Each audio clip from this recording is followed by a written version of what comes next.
perkiraan kasar aja, apakah data-data dari sektor ketenaga kerjaan kemarin bisa menetralisir angka CPI? Oke, memang faktor tenaga kerja kan sementara ini yang membuat bertahannya inflasi pada level yang tinggi ya, karena ketatnya tenaga kerja ya, ketatnya tenaga kerja. Jadi dalam beberapa sampai 1 tahun terakhir kemarin ini kan bahwa permintaan tenaga kerja masih cukup tinggi dibandingkan apa namanya kelangkaan tenaga kerja lah kalau boleh dikatakan bahwa potensi tingkat pengangguran masih sangat rendah sekali. Dalam pengangguran sampai 3,5 itu dalam cukup waktu yang cukup lama juga kemarin itu indikasi bahwa ada kelangkaan tenaga kerja. Kelangkaan tenaga kerja menyebabkan tingginya biaya tenaga kerja di Amerika Serikat. Tapi tingginya biaya ini jelas faktor membuat tetap bertahannya inflasi pada level yang cukup tinggi. Nah, dengan meredanya kelangkaan keren boleh kata walaupun masih cukup juga paling tidak menurunnya lowongan pekerjaan indikasi bahwa kemungkinan tekanan kelangkaan itu sudah mulai berkurang. Nah, ini bisa sedikit menahan tekanan inflasi lebih lanjut. Gitu. Nah, apakah pengaruh ke CPI yang saat ini? Kalau ke CPI mungkin masih ada. Kalau CPI sih saya lebih cenderung ke karena faktor bahan bakar ya. Karena faktor bahan bakar. Tapi di core ya mungkin paling tidak inflasi walaupun tidak naik cukup banyak pasti akan tetap bertahan cukup tinggi juga ya. Jadi belum ada indikasi untuk penurunan. Nah, mungkin masih tetap bertahan inflasi pada level yang sekarang ini. Itu mungkin pengaruhnya tenaga kerja. Karena saya lihat masih uh, apa namanya dari sisi jobless claim aja PHK masih belum ada peningkatan ya. Jadi banyak perusahaan masih tetap mempertahankan karyawan mereka, artinya mereka masih tetap butuh karyawan mereka. Nah, walaupun mungkin mereka akan tetap mempertahankan dalam kategori mempertahankan, paling dia tidak mempertahankan mungkin gajinya mereka pertahankan, walaupun mungkin kalau naik mungkin nggak terlalu banyak lagi. Mungkin itu ada pengaruhnya terhadap CPI, khususnya core CPI ya. Tapi untuk saat ini mungkin kecil, paling tidak mendorong naik lebih tinggi lagi inflasi. Tetap intinya kan ini nanti kalau bisa dibilang data CPI nanti sedikit banyak bisa memberikan pengaruh kepada dolar, terutama kalau kita bicara penguatan itu mungkin hanya sementara Pak ya. Atau bagaimana Pak? Ya betul. Saya melihat mungkin terbatas juga ya penguatan dolar. Kenapa? Karena saya bilang bahwa di samping udah agak perlambatan tadi, walaupun CPI tinggi ini karena faktor bahan bakar juga, mungkin bahan bakar juga di tengah perlambatan ekonomi global mungkin tidak akan naik lagi seperti sebelumnya ya. Karena mungkin jelas permintaan akan turun, apalagi ekonomi Cina yang sudah indikasi perlambatan sudah mulai muncul data-datanya mulai continue menunjukkan perlambatan. Jadi saya kira makin kenaikan bahan bakar pun tidak akan berlanjut lebih tinggi lagi. Jadi tekanan inflasi mungkin akan berkurang dari sisi bahan bakar.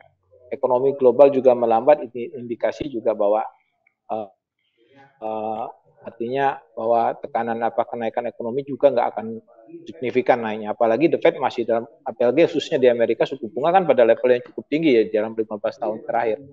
Jadi dengan suku bunga yang tinggi ini kita kecil kemungkinan untuk terjadinya pertumbuhan yang besar ya. Ya, paling tidak walaupun ekonomi nggak jatuh, tapi paling mungkin dia ekonomi akan stagnan.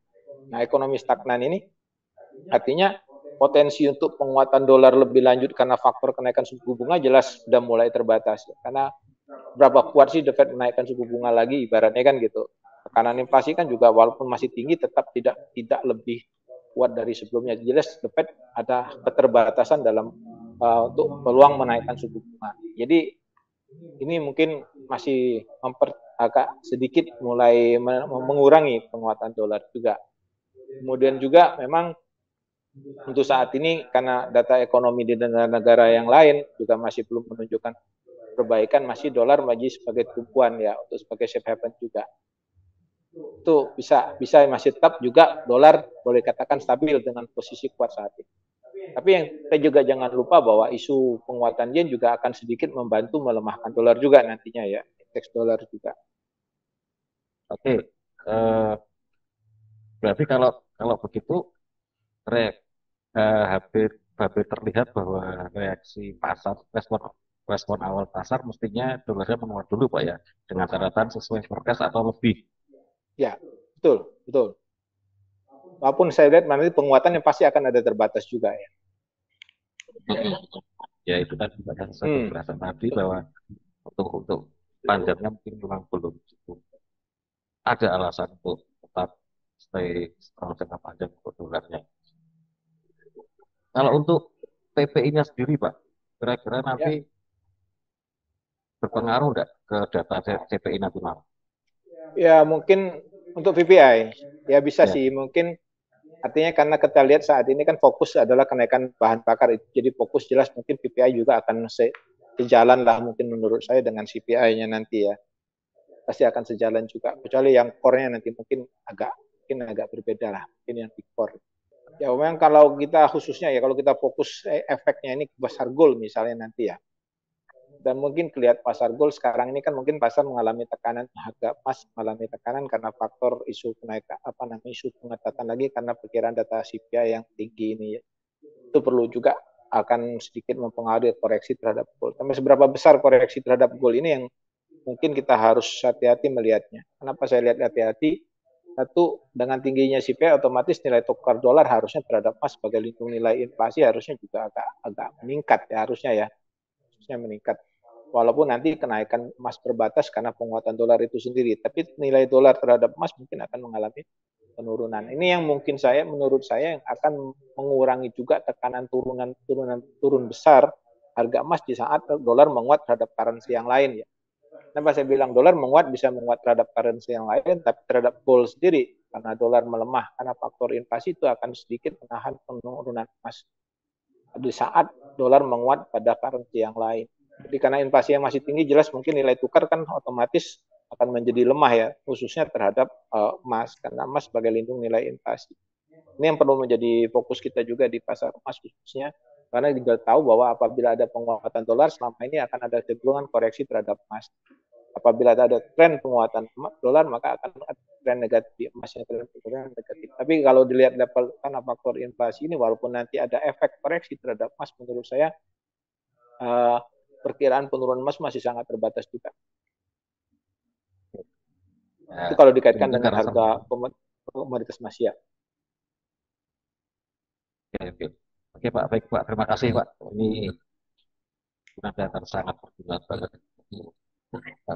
Dan skenario perjalanan harga emas setidaknya untuk itu. Itu dulu Pak, terima kasih Oke, atas oke, sama-sama. obrolannya. Terima kasih Mas Didi. Selamat pagi, sukses selalu Pak, sehat dan Pak. Oke, terima kasih.